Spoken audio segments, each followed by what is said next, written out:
Supreme court ఆదేశాల ప్రకారం విద్యుత్ కార్మికులకు సమాన పనికి సమాన వేతనం అమలు చేయాలని AP electricity staff and workers union రాష్ట్ర అధ్యక్షుడు రామలింగ్ రెడ్డి డిమాండ్ చేశారు. 30 సంవత్సరాలు పనిచేస్తున్న విద్యుత్ సంస్థల్లో పనిచేస్తున్న కార్మికుడికి పెన్షన్ సౌకర్యం లేదని తక్షణమే కల్పించాలని రాష్ట్ర ప్రభుత్వాన్ని కోరారు. నగరంలోని గాంధీనగర్ ధర్నా చౌక వద్ద విద్యుత్ ఉద్యోగులు మహాధర్నా నిర్వహించారు.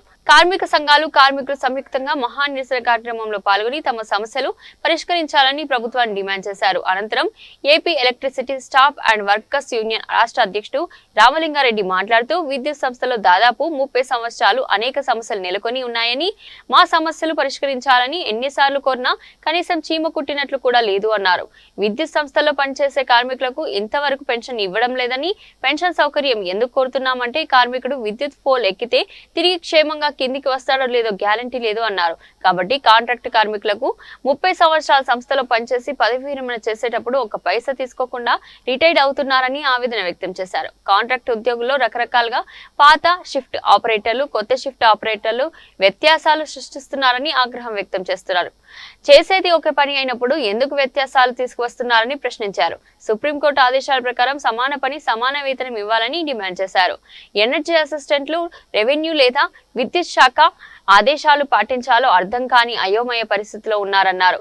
26 సంవత్సరాల పాటు పనిచేసిన మీటర్ రీడర్స్ ఉద్యోగులు ప్రస్తుతం అదానీ మీటర్స్ వచ్చాయని, అర్థాంతరంగా మీటర్ రీడర్స్ ఉద్యోగాల నుంచి తీసేయడం కరెక్టేనా అని ప్రశ్నించారు. ముఖ్యంగా విద్యుత్ సంస్థలో కార్మిక సంఘాలకు నిర్వహిస్తే ఉద్యోగులు కార్మికులు తప్పకుండా సమస్యలు పరిష్కారమవుతాయని అన్నారు. ఈ రోజు విజయవాడ నగరమనందు చలో విజయవాడ కార్యక్రమం విద్యుత్ సంఘాలలోని ఏఐటీసీ అనుబంధ సంఘాలని చేపట్టడం జరిగింది. ఈ సమస్యకు ఇంత పరిస్థితి రావడానికి కారణం ఏంటంటే విద్యుత్ సంస్థల్లో దాదాపు 30 సంవత్సరాల నుంచి అనేక సమస్యలు నెలకొని ఉన్నాయి. ఎన్ని సందర్భాల్లో కూడా మేము మా సమస్యలను పరిష్కరించాలని పదే యాజమాన్యాలను డిమాండ్ చేస్తున్నాం. కానీ ఇంతవరకు చీమ కుట్టినట్లని లేదు. ఇప్పుడు వరకు దాదాపు 98 నుంచి 2004 వరకు పెన్షన్ ఇవ్వాల్సిన వాళ్ళకు పెన్షన్ ఇవ్వాలని మరీ ముఖ్యంగా డిమాండ్ చేస్తూ ఎందుకు పెన్షన్ అడుగుతున్నామంటే విద్యుత్ సంస్థల్లో పనిచేసే కార్మికులు పోల్ ఎక్కితే కిందికి దిగుతాడో లేదో కూడా తెలియని పరిస్థితి. ఎటువంటి పరిస్థితుల్లో దారుణమైన పరిస్థితుల్లో ఉన్నటువంటి ఈ ఉద్యోగులకు పెన్షన్ సౌకర్యం కల్పించాలని ప్రధానమైన డిమాండ్గా తెలియజేస్తూ ఉన్నాం. కానీ పరిష్కారం కాలేదు. అదేవిధంగా కాంట్రాక్ట్ ఉద్యోగులు ఉన్నారు. ఈ కాంట్రాక్ట్ ఉద్యోగులు 30 సంవత్సరాల పాటు పనిచేసి ఖాళీగా చేతులతో రిటైర్డ్ అయిపోతున్నారు. సుప్రీంకోర్టు చెప్పింది ఈక్వల్ వర్క్ ఈక్వల్ పే ఇవ్వాలని. ఒక పర్మనెంట్ ఉద్యోగి, ఒక కాంట్రాక్ట్ ఉద్యోగి సమానమైన పని చేసేటప్పుడు సమానమైన వేతనం ఇవ్వలేని పరిస్థితుల్లో కనీసం ఈక్వల్ వర్క్ ఈక్వల్ పే ఇవ్వాలనేది కూడా తెలియజేస్తుంది. కానీ దానికి కూడా లేదు. ఇందులో కాంట్రాక్ట్ ఉద్యోగుల్లో రకరకాల గ్రూపులు సృష్టించారు. ఈ గ్రూపులలో కొత్త షిఫ్ట్ ఆపరేటర్లు, పాత షిఫ్ట్ ఆపరేటర్లు ఈ రకంగా పెట్టి వ్యత్యాసం చూపిస్తున్నారు. అరే చేసేది ఒకే పని అయినప్పుడు, మీరు ఇచ్చేది అతి స్వల్పమైన వేతనం అయినప్పుడు ఎందుకు ఈక్వల్గా లేరు? ఎందుకు ఈ విభేదాలు పెడుతున్నారు? కార్మికుల మధ్య విభేదాలు పెట్టి మీరేదో పెద్దగా గెజిటెడ్ ర్యాంకర్లకు ఇచ్చిన శాలరీస్ ఇస్తానట్టు వాళ్ళకి ఇచ్చే 20,000లో కూడా ఇంత తేడాలు చూపడము చాలా అన్యాయం. కొత్త పాత అనే భేదం లేకుండా సుప్రీంకోర్టు గైడ్లైన్స్ ప్రకారం ఈక్వల్ వర్క్ ఈక్వల్ పే ఇచ్చి తీరాలి. అదేవిధంగా ఎనర్జీ అసిస్టెంట్లు ఉన్నారు. ఎనర్జీ అసిస్టెంట్లను తీసుకొచ్చింది ఈ ప్రభుత్వం. వాళ్లకు ఎటువంటి డ్యూటీలు చెప్తున్నారంటే అర్థం కాని పరిస్థితి.